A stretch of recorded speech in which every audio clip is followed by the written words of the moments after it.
Abhishek Anand, my colleague, is from West Delhi with us. Remember, Mahabal Mishra, an interesting candidate to watch out for. Ashutosh Mishra is in Delhi. Milan is getting us more details from Rohini in North-West Delhi. I'm going to go straight now to my colleague Abhishek Anand from Dabri in West Delhi. Abhishek, an interesting contest in West Delhi. Mahabal Mishra has been one of the tallest leaders of the Congress party for years together now. Now, of course, he's joined hands with the Aam Aadmi Party. He quit the Congress, but interestingly, this is a fight in which the Congress and the AAP have come together, isn't it, this time around? Well, certainly for the very first time, Delhi is seeing such kind of battle where the arch rivals are together against the BJP. BJP has been scoring 7-0 in Delhi, but remember, this constituency was once with the Congress party, and Mahabal Mishra, he had been an MLA for 3 times and a member of parliament before 2014. So he is a tall leader, and the BJP has fielded Kamaljeet Sehrawat. She had been a mayor when MCD was in 3 parts. So yes, the local issues are there, but the larger issues, see, there are a variety of issues which are being used in this particular elections. Mahabal Mishra being a veteran now with Aam Aadmi Party ticket because his son is an MLA with the Aam Aadmi Party, and remember, when he was with Congress, at that point of time, his son had joined the Aam Aadmi Party and had won from the party ticket. After that, he was expelled from the party, and later on the Aam Aadmi Party chose to field him. So he is considered one of the most strong candidates from the opposition parties, and this is how the election in West Delhi is going on. Over to you. It's right.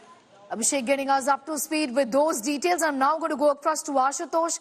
More on that. Ashutosh, as far as Purani Delhi is concerned, it's an interesting contest also. For the first time, a trader leader who's been associated with the BJP is fighting against a veteran Congress leader who's won from this particular seat a number of times. His first victory being 40 years ago, isn't it?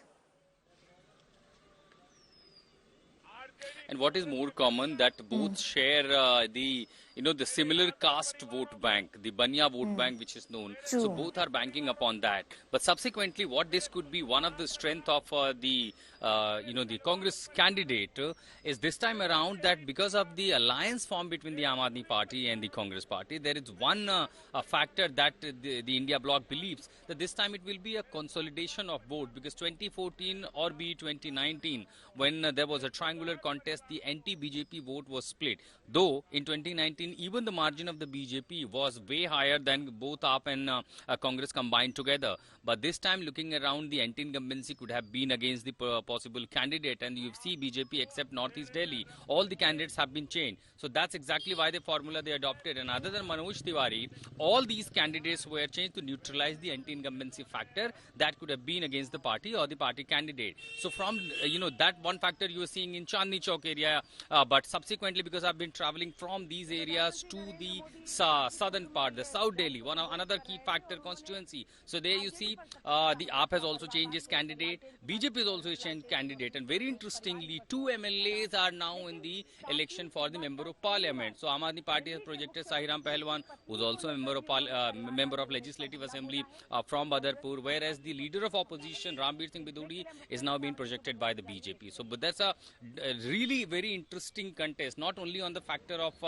the new alliance that is being formed, but also very importantly that arch rivals coming together and the semi-urban divide. But very important factor that even I'm witnessing at the moment here is the rise in temperature. Certain blocks that I've witnessed from Palam to Bijwas and to those areas where I see relatively high turnout of the voters which are coming. But in the open terrain where there is literally impact of the rise in the temperature, that is potentially now affecting the voter turnout, and that was actually a key concern, raises question on the Election Commission and their officials that probably this could have been avoided. These elections could have been, preponed way earlier. But now, of course, end of the day, voters, because of this temperature, will be deprived from using their voter rights. But only we can hope that this is One such festival comes once in 5 years, but let's expect that voter will come out and you use their democratic rights in the biggest festival of democracy. Right. Sneha. Right. That's a concern, undoubtedly. Coming back to you in a moment from now,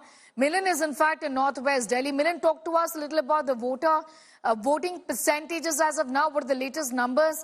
What kind of voting do you see really around you in this particular constituency from where Congress has fielded Udit Raj? I recall very well that when he was fielded, to begin with, there was a lot of concern within workers of the Congress party saying that he's an outsider. To tell our viewers, Udit Raj had actually won his first election on a BJP ticket, isn't it, Milan?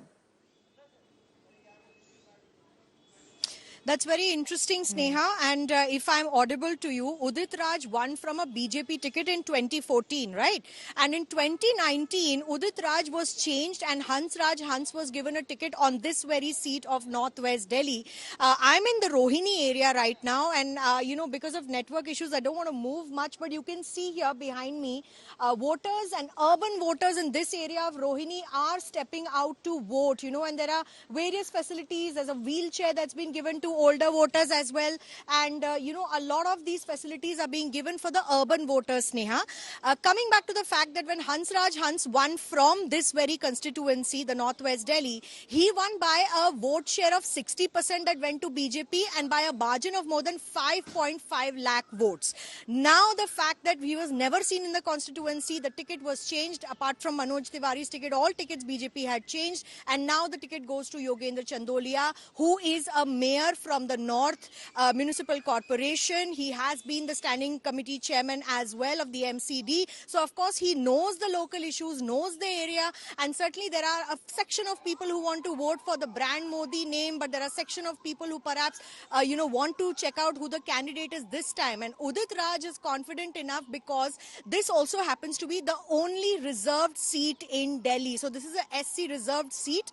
Of course, both candidates belong to the, Dalit community, and that also holds a very large percentage of vote if we talk about areas like Mundka, Rithala, Narela, and all these areas that border around Haryana. Congress, for that matter, also wants to bring in the Jat voters of the area, because the Jat voter is also in a large percentage in this particular area. If we talk about Bhavana, Narela, the Jat voters are at least more than 20%, 25% in these areas. So not just the Dalit, but the Jat combination could actually help define this particular seat that went to the BJP 2 times over, and it remains to be seen whether the Congress, it used to be a Congress gad, years ago, but whether the Congress can actually snatch it back this time from the BJP is something that is, a big question. And of course, in the urban voters' minds, the issues are, of whether their area is clean, the development is there, but they're also voting for national issues because this is a, national election per se. And the fact remains that this time the alliance of the Aam Aadmi Party as well as the Congress has put in, a question also, and whether or not they want to bring in a candidate that is an alliance candidate or still, depending on the BJP candidate is something that we are witnessing. Northwest, Sneha has also got one of the highest voter percentages till we are speaking right now. They've crossed about 22%, and it's only, the first half of the day with the people stepping out in large numbers to vote here.